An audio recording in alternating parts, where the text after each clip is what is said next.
In the year 1206, a group of Mongol chieftains gathered on the windswept steppes of Central Asia, where the horizon stretched endlessly before them, to witness the rise of Genghis Khan. They were not mere warriors, they were emissaries of an empire that would turn the course of history. It was within a mere generation that they expanded their vast territory, conquering lands from the Gobi Desert to Eastern Europe, amassing an enormous wealth in the form of tribute from subjugated peoples.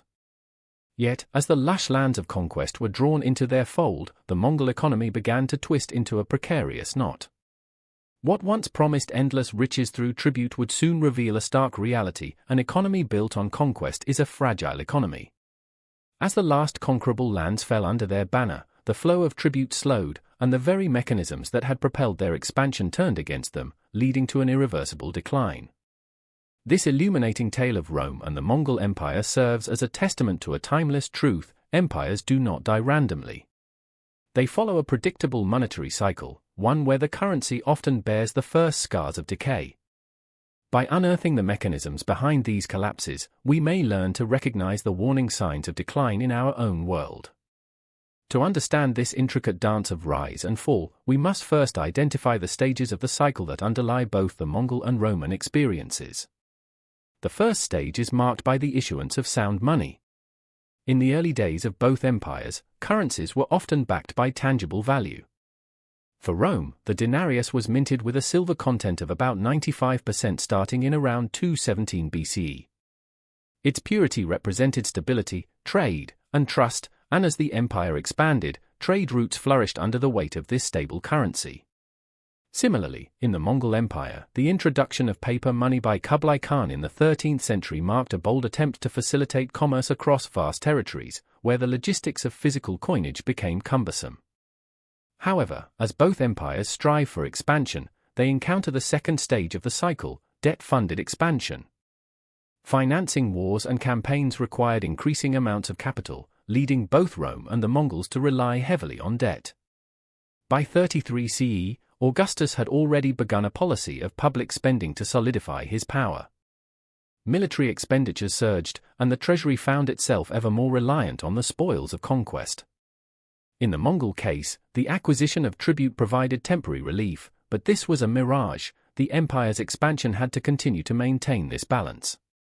As tribute flowed in, initial successes masked the growing debts incurred to sustain their military campaigns. Eventually, the inevitable follows: debasement and money printing, marking the third stage in our cycle.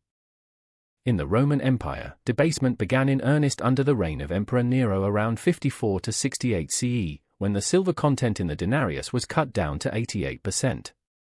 By the 3rd century, it fell to as low as 5%. This debasement was driven by the necessity to fund military endeavors and public spectacles that kept the populace at bay, resulting in rampant inflation and a decline in the currency's purchasing power. For the Mongols, as they reached the limits of their territorial expansion, an over-reliance on paper money without adequate backing exacerbated inflation. In the late 13th century, Kublai Khan's Great Yuan faced severe inflation, driven by the mass printing of paper currency intended to facilitate trade and economic activity.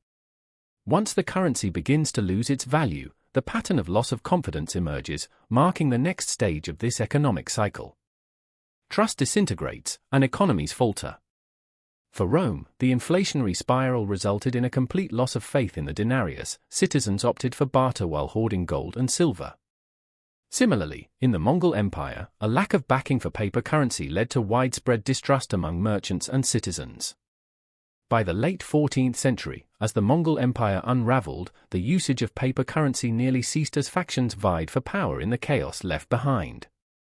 Trading slowed, and what was once a flourishing economy became stagnant. The penultimate stage of this cycle is reserve currency decline, where once trusted currencies become discarded. The Roman Empire did not merely face currency devaluation but saw entire regions opting for alternative currencies, like the solidus, which were perceived as more stable. By the time the Western Roman Empire fell in 476 CE, the denarius had long been forgotten, replaced by more reliable coinage from the East. In the case of the Mongols, as internal strife and external pressures mounted, the trading networks that flickered with life began to dissolve. The state lost control over its former tribute-bearing provinces, and by the 15th century, the Mongol Empire fragmented into a patchwork of successor states, rendering their economic system largely obsolete. Finally, we arrive at the inescapable conclusion: collapse and reset. This moment is marked by the unceremonious end of the once great empires, as fiscal irresponsibility and unsustainable expansion unleash a chain reaction. The fall of the Western Roman Empire is often seen as a watershed moment in 476 CE, where the weight of financial mismanagement, over-reliance on tribute, and military overreach culminated in a total systemic breakdown. On the other hand, the fragmentation of the Mongol Empire around the late 14th century underscored a similar fate. After centuries of unity through conquest, the declining efficiency of their tribute collection mechanisms paved the way for dissolution and chaos. As we witness this cycle unfold in historical empires, we might pause to ask ourselves about the present. Which empire do you think we are most like right now? Share your thoughts below. The repeating patterns we have explored hold profound truths, but they also unearth false beliefs that can obscure our understanding of decline. Every empire believed it was the exception, that it could transcend the patterns of monetary cycles. This belief becomes a symptom, echoing through history as empires fail to grasp the vulnerabilities inherent in their own structures. The final warning signs exist in the interplay of confidence, economic structure, and fiscal discipline. An empire that leans too heavily on tribute or debt swiftly finds itself in treacherous waters. As the frontiers close, a torrent of problems surfaces, dwindling revenues, inflationary pressures, and declining confidence inevitably leading to collapse. It serves as a cautionary tale written across centuries: the costs of expansion must always be weighed against the capacity for sustained growth, and, as history shows, those that forget often find their empires brought low. No empire has ever escaped this ledger, where cycles repeat with meticulous precision, indifferent to the banners waving above. When we observe signs of distress, an economy's foundation weakening while debts deepen, it is essential to recognize the pattern. The currency dies before the empire does. Subscribe to see the warning signs before they make the history books. To fully delve into the mechanisms of collapse, we must further examine the intricacies of those economies that faltered under the weight of their tribute-dependent systems. Let us extend our narrative beyond Rome and the Mongol Empire, exploring how these patterns have manifested throughout history, echoing in various contexts and places.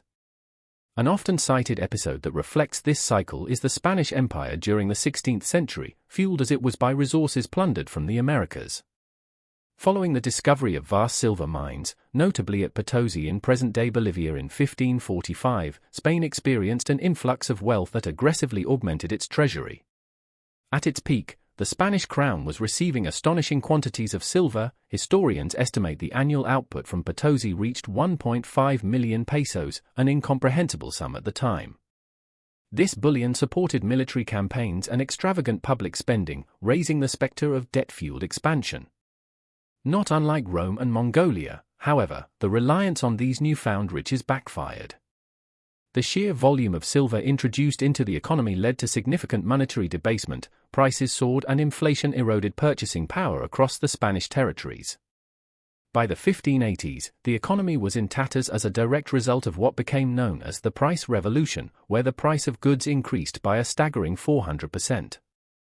Spain's economy, once buoyed by conquest-related tribute, deteriorated rapidly. The empire's dependency on its colonies, instead of fostering sustainable growth, created the seeds of its downfall. In parallel, we can observe the Ottoman Empire, which enjoyed considerable conquests from the late 13th century into the early 17th century. The Ottomans similarly relied on tribute from a wide range of provinces stretching from North Africa to Eastern Europe. Initially, the empire flourished under its significant territorial conquests, establishing a diverse and robust economic system. However, as the empire's aggressive expansion came to a halt during the late 17th century, the tributary system, which had been the backbone of their economy, faltered. The 1683 failed siege of Vienna marked a critical turning point in their conquests. It symbolized the peak of Ottoman expansion followed by a gradual decline. The empire continued to rely on revenues from its vast territories, but without the enactation of new campaigns, an unsustainable fiscal structure began to unravel. Inflation swept over the territory as money became scarce in the midst of bureaucratic corruption and military expenditure. The empire struggled to maintain its tribute collection, leading to economic disarray and fiscal mismanagement. The once mighty Ottoman Empire began to fragment into regions that would resist tribute, paving the way for eventual decline by the 19th century. Moving further into the 20th century, we observe a more contemporary example in Zimbabwe under Robert Mugabe. The government's reliance on foreign loans and the hyperinflationary policies of the late 1990s and early 2000s provide a study of how a regime can collapse when it leans heavily on tribute, where tribute, in this instance, is defined as the economic output of the country captured through various taxes. By 2008, Zimbabwe experienced the worst inflation rates in recorded history, peaking at an astronomical 89.7 sextillion% in November of that year. How did this come to pass? A severe drought in 2002 shrank agricultural output, and the government's land redistribution policy led to diminished productivity. Instead of adopting fiscal restraint, the government turned to printing money at an unrelenting pace to finance its budget deficits, which in turn eroded the currency's value completely. This led to widespread loss of confidence in the Zimbabwean dollar, pushing citizens towards bartering goods instead of engaging in commerce. The collapse of the currency underscored the vulnerabilities inherent in underlying economic structures reliant on unsustainable practices and constant tribute from the populace. Each of these historical instances reveals a clear portrait of how emperors and leaders often oscillate mindlessly from one stage of the economic cycle to another without regard for the first signs of distress. Payments derived from the spoils of conquest, tribute, or even coerced economic output can establish an irresistible cycle of growth followed by the inevitable collapse once expansion ceases. In our modern world, the resonance of these patterns is palpable. The global economy today operates within a myriad of interdependent systems. Countries are intrinsically linked through trade, debts, and investment flows. Consider the ongoing challenge of sovereign debt crisis faced by nations such as Greece and Argentina. Both countries, in their quests for growth, accrued tremendous debts under a fiscal model expecting perpetual growth and foreign investment. A sudden downturn or lack of confidence leads to spiraling debts that cannot be supported by stagnant economies. In Greece, for example, by 2015, the ratio of debt to GDP had soared to over 180%. The continuous reliance on loans to finance budget deficits echoed the past reliance on tribute and foreign resources to fund state expenditure. Unlike the burdensome costs of empires long past, these debts culminated in harsh austerity measures that further weakened the economic foundations of Greece, leading to widespread unrest and social upheaval. As we look forward, it is essential to reflect upon the warning signs that history presents. The symptoms of decay are often faint initially but become progressively clearer. An economy that becomes over-reliant on external tribute, whether in the form of debts, trade balances, or resources, is sailing dangerously close to instability. The fragility of trust is the first thread that may unravel the tapestry of economic strength, revealing how quickly an empire or nation can transform from one of promise to one of desolation. In sweeping away the facade of stability offered by momentary gains, we would do well to recognize that modern economies are still entwined in the same cyclical dance.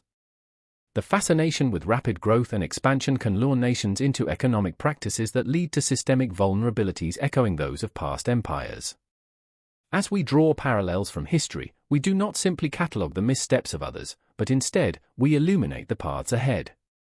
From the Roman denarius to the overprinting of the Zimbabwean dollar, the repercussions of neglecting fiscal discipline, the dangers of over-reliance on tribute, whether it be financial or otherwise, become obvious.